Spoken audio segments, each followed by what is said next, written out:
오늘 소개시켜 드릴 것은 독서에 대해서 계속 얘기를 지금 하고 있는데요. 저는 참고로 이제 울산 현대백화점, 대구 이제 대백프라자에서 강의를 각각 한 개, 두 개씩 일주일에 이제 세 개 정도의 강의를 하고 있습니다. 네. 근데 요즘에 이제 제가 초창기에 7년 전에 강의할 때는 제 개인적으로 5명에서 10명 정도 강의를 하면서 그 가끔 1대1 학생들도, 중고등학생들도 가르친 적이 있고요. 그 여사님들이나 이제 여성분들도 1대1 이렇게 가르친 적이 있는데, 모임도 있었고요. 다시 요즘에 좀 해보고 싶은 게 이제 그런 문화센터 강의를 많이 하다 보니까, 이제 개인적으로 1대1 강의나 이런 소모임의 그룹식으로도 강의를 좀 해보고 싶어요. 그래서 그런 부분에 이제 관심이 있는 분들은 제 이메일로 여기 유튜브 밑에 제가 설명 코너에 달아 놓을 테니까 이메일로 한번 그런 이제 컨셉의 공부를 하는 모임을, 예, 한번 1대1은 한번 가져봤으면 하는 마음이 좀 있습니다. 물론 이게 유튜브를 통해서도 어느 정도 공부가 되고 하지만 직접적인 오프라인이라는 부분을 우리는 무시할 수가 없죠. 제가 헬스를 배울 때도 유튜브를 1, 2년 동안 보면서도 헬스장에서 한 2개월 정도는 이제 한번 다녀보면서, 물론 뭐 오래 전에도 헬스장 한 3개월 정도 다닌 적이 있고요. 그래서 오프라인의 경험을 좀 하셔야 되고, 1대1 가외도 있다시피 분명히 이제 질문이 이제 많죠. 제가 여러 명 있을 때는 질문을 받기는 좀 그렇고요. 1대1 있을 때는 계속 질문을 하셔야 되고 저도 할 거고, 질문이라는 걸 하기 위해서는 뭔가 좀 알아야 되는, 예. 그리고 제가 질문을 많이 해야 돼요. 가르치는 사람이 질문을 하는 위치에 원래 포지션에 서게 되는 겁니다. 꼴레드르, 꼴레주드 프랑스인가요? 예.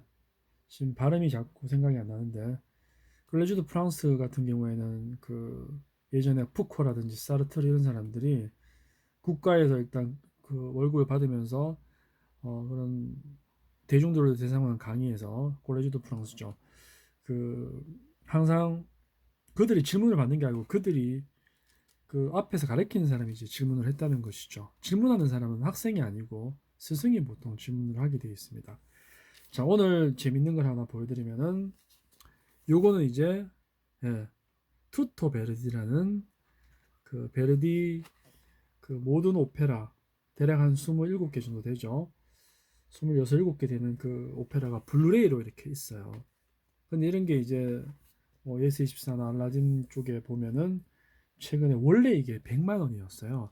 요게 세 개, 조금 요게 지금 한 묶음인데 볼 3까지 있거든요.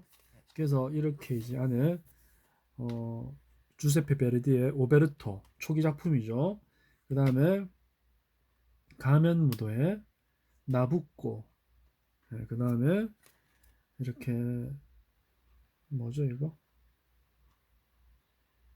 롬바르디아인, 그 다음에 에르나니 빅토르 위고 작품, 그리고 포스카리가의 두 사람, 그리고 잔다르크죠. 조반나 다르코.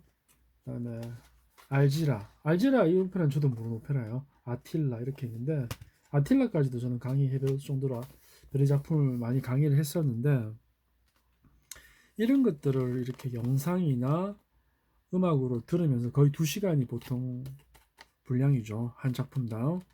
하게 되면 문학성과 클래식 음악과 어떤 감성과 이성의 부분까지 건드리는 굉장히 큰 공부가 됩니다. 저는 이런 것들이 오히려 그런 학생들의 교양 과목이나, 꼭 대학교가 아니고요. 대학교 가서 교양 과목 들어도 그 또한 뭐 대충 학습 학점을 짜는 데서 우리가 연연하기 때문에, 그런 것보다는 저는 정말 이런 거를 음미하면서 제대로 된 공부를 하면은 문학과 음악과, 그냥 이제 그런 분들은 그냥 다 습득이 돼버려요. 자연스럽게 재밌게. 논술까지도 마찬가지입니다. 독서, 뭐 수학, 뭐 이런 영어 빼고는 다 된다고 저는 생각해요. 이런 과목들이 그 자체가 이제 문장 해독 능력이지 않습니까? 저는 책을 읽어주는 남자가 아니고 책을 해석해주는 남자죠. 그런 걸 더 원하시잖아요. 근데 결과론적으로는 궁극에는 본인 스스로 읽어야 되겠지만은 이러한 베르디의 작품을 통해서 우리는 문학과 음악을 다 채취하면서 재밌게 공부할 수가 있습니다. 그리고 최근에 이제 두 번 읽은 책들인데 이런 것들을 1대1 개인 지도를 하면서 아니면 그룹이나 이렇게 하면서 이 정도 하면 1년 정도 분량이 될 거예요. 이 책이 1년 정도 될 건데 분량이 760페이지까지 있는데 이 반룬이라는 작가가 아이들을 생각하는 마음으로 자기 자식이죠. 이 예술의 그 역사에 대해서 이렇게 쭉 예, 이 동서 출판사 유명한 출판사입니다.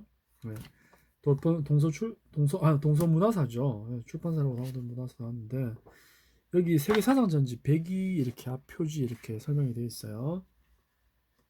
자, 제가 여기 이런 글귀를 썼네요.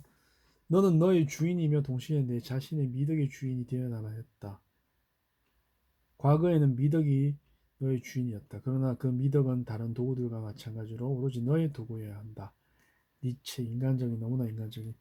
이 좋은 글귀가 있어서 제 책 표지에 이렇게 썼는데, 아침놀, 니체의 글귀를 저는 좋아합니다. 초인사상이죠, 거의.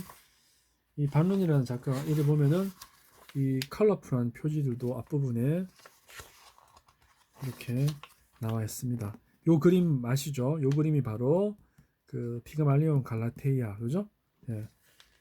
장 레옹 제어롬이라는 프랑스 그 아주 그 사진처럼 그리는 그 고전주의 작가죠. 아카데미학파.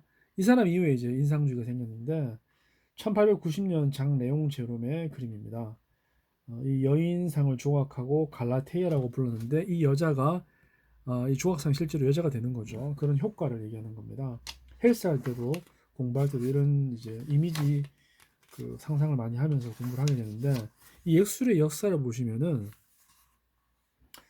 쭉 이렇게 쭉 나오다가 뭐 로마네스크 이탈리아 여행 가실 때는 로마네스크 양식을 아셔야 되고요. 프로방스, 고딕, 르네상스, 피렌체 뭐 그 이전에 선사시대 이집트부터 쭉 나옵니다. 이런 역사와 문화와 예술에 대해서 쭉 했는데요. 마키아벨리, 이탈리아의 그림 제작 공장, 바로크, 네덜란드 화파의 그림, 루이 14세 시대 뭐 이렇게 해서 차례가 쭉 나와 있어요. 로코코, 바 핸델 모차르트, 뭐 폼페이 빈켈만 레싱, 낭만주의 시대, 그 다음에 19세기 음악, 물론 클래식 쪽이죠. 파가니니, 어리스트, 베를리오즈, 요한 스트라우스, 쇼팽, 바그너, 요하네스 브람스, 클로드 드뷔시 이렇게 쭉 해서 거의 모든 예술을 다루고 있는데 제가 중간에 이제 다 글을 이렇게 보태고 줄을 긋고 이렇게 요약을 했는 이 책이 너무나 우리한테 필요한 것들이 많은 예술의 역사라는 이 단행본입니다. 이 책을 공부하기에는 가장 좋은 그런 책인 것 같아요. 일반 대중들이 처음에 접할 때. 어,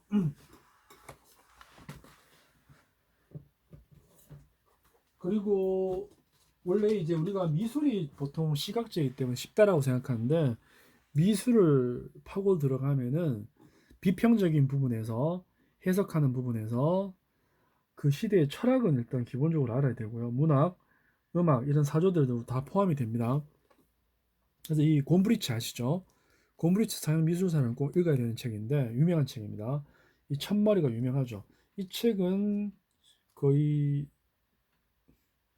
600페이지가 넘는데 글자도 크지 않고 조금 작아요. 근데 칼라로 이렇게 되어 있는데 곰브리치 서양 미술사를 저는 좀 추천해 드리고 싶은데 보이죠? 이 그림들이 컬러풀하게 많이 나와 있습니다.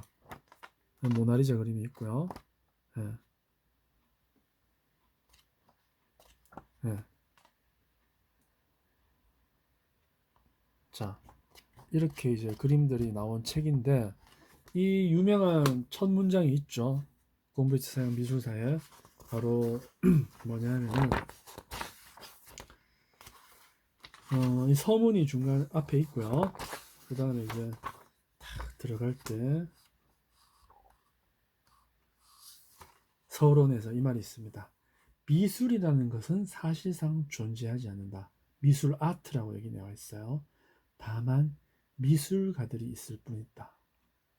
미술이라는 것은 사실상 존재하지 않는다. 다만 미술가들이 있을 뿐이다. 이 의미를 아시겠습니까? 예, 서론 첫 문장에 있는 글귀입니다. 제가 형광펜으로 이렇게 줄 긋고 이 책도 다 읽었죠. 책을 제가 뭐 10,000권 이상 읽었다 그랬으니까 이런 책들은 다 읽었겠죠. 굉장히 이제 이 책은 생각보다도 글 문장이 쉽지가 않아요. 해석이 필요한 부분들입니다.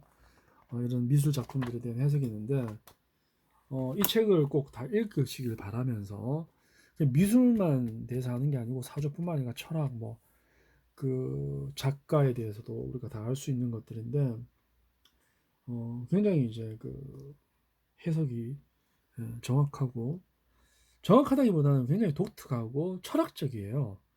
이 비평이라는 부분에서 이 곰브리치의 영역은 정말 미학적인 부분에서 많은 사람들에게 영향을 미친 책입니다.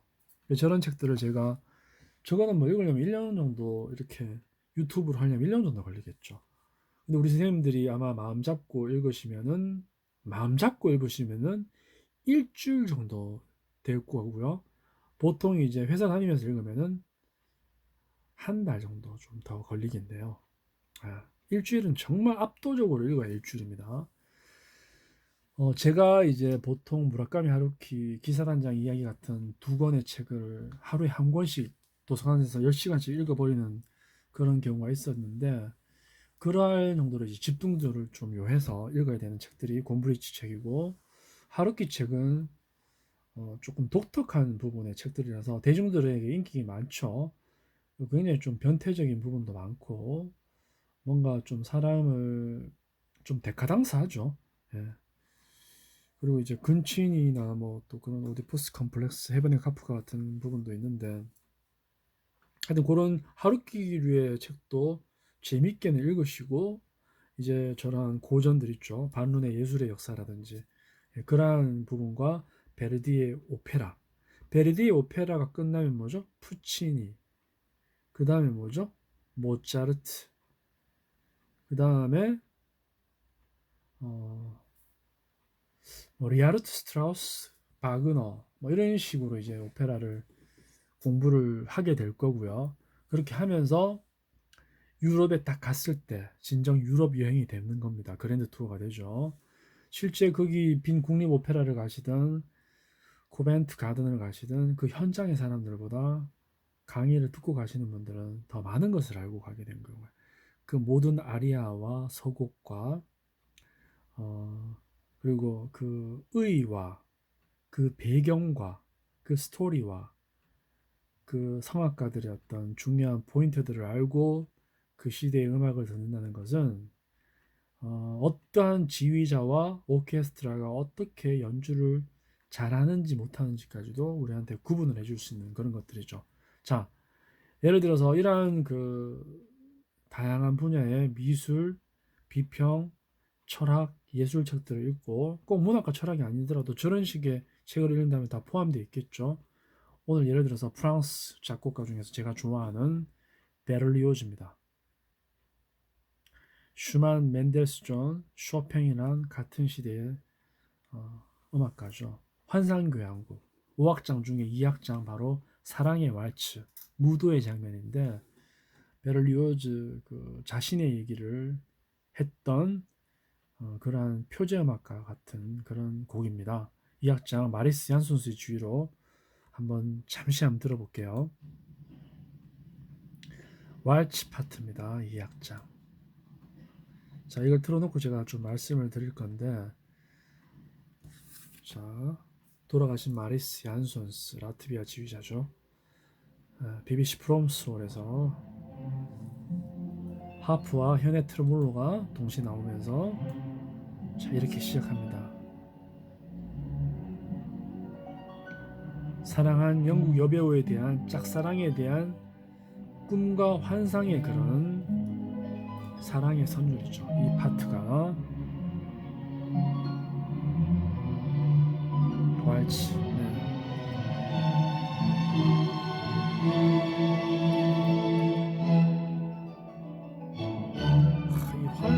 하프가 나오는 자체는 사랑입니다. 선율.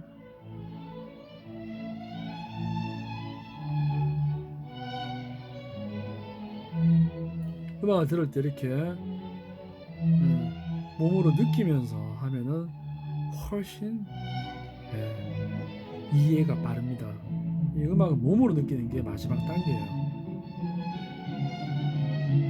몸에 이 선율을 맡기시고 오케스트라의 이 화성에 영혼을 담으시기 바랍니다.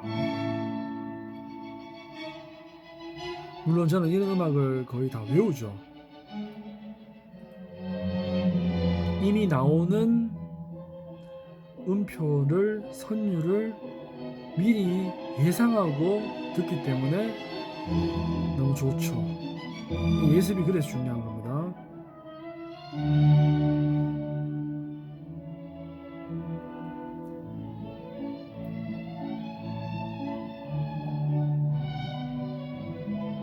이 현대인의 고질병인 우울증과 불면증이 이 클래식 음악으로 어느 정도 공황 장애도 해결할 수 있다는 것이죠.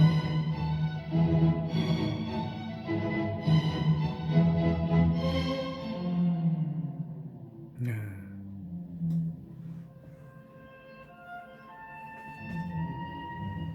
플루트, 하프. 플루트, 하프는 사랑이죠.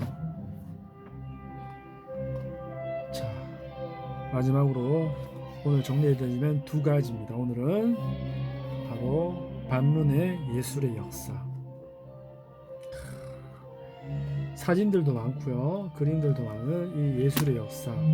미술, 음악뿐만 아니라 그 선사시대부터 시작하는 그런 예술, 현대까지, 자, 그러한 모든 것들을 음악가, 미술가들을 다 얘기해주고 있는 거죠. 피카소의 그림이 나와 있잖아요, 그죠? 자, 이 책과 시간이 되시면은 더 중요한 곰브리치의 책, 이 두 개가 1000페이지가 넘겠죠. 서양 미술사. 그래서 아이들 데려갈 때 엄마가 어떤 설명이라도 해줄 수 있지 않겠어요? 사조 정도는. 사조는 모르고 미술을 보면 안 되죠. 네. 이 베를리오즈도 지금 낭만주의 작곡가입니다. 표지음악도 하셔야 되고요. 이 스토리와 제목이 이제 음악에 접목된 게 바로 표지음악 얘기하는 겁니다. 전원교향곡 베토벤, 베를리오즈 환상교향곡, 이러한 것들이죠. 그리고 리스트 같은 경우가 표지음악의 3대 작곡가가 될 겁니다. 자, 오늘은 베를리오즈 환상교향곡 전체 5악장 중에 2악장이었고요. 이 예술의 역사, 반문, 곰브리치 서양미술사 추천을 해드리면서 오프라인에서 한번 만날 수 있는 기회도 있었으면 합니다. 공부라는 거는 요즘 뭐 전염병 때문에 그 온라인 공부라는 것이 있는데 직접 만나서 대화하고 그러한 길을 느끼면서 우리가 보고 배우는 오프라인이 궁극의 교육이라는 것을 아셔야 됩니다. 지금 우리 사회는 너무 격리되고 차단되고 개인화되었어요. 모든 문화가 위험하죠. 우리 스스로 공부를 하고 사람을 통해서 그러한 일들이 많이 벌어지는 사회가 오기를 바랍니다. 자, 이제 베를리오즈 환상교향곡 2악장 마지막 파트.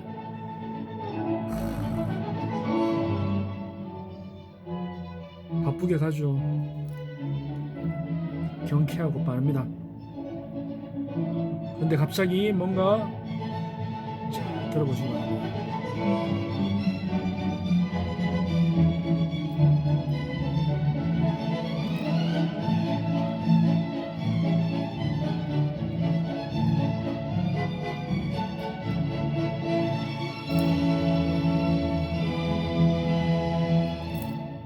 고정악상이죠, 이 파트. 이 사랑의 선율 고정악상입니다. 이 해리어스라는 영국 연극 배우에 대한 사랑의 선율이 바로 여기입니다. 그런데 갑자기 운명의 폭풍이 몰아치죠. 바로 여기입니다. 음악으로서 모든 스토리와 문학에 대한 설명을 해주고 있죠. 역사적인 곡입니다. 그 짝사랑하는 여자를 위해서 무도회를 생각하고 있는 베를리오즈. 그 음악이 바로 이 왈츠 파트입니다.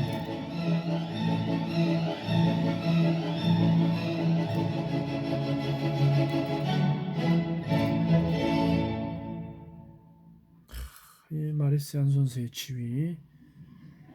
이제는 그를 볼 수 없지만, 네, 베를리오즈 환상교향곡과 예술의 역사, 곰브리츠 서양미술사 꼭 기억하시기 바랍니다. 감사합니다.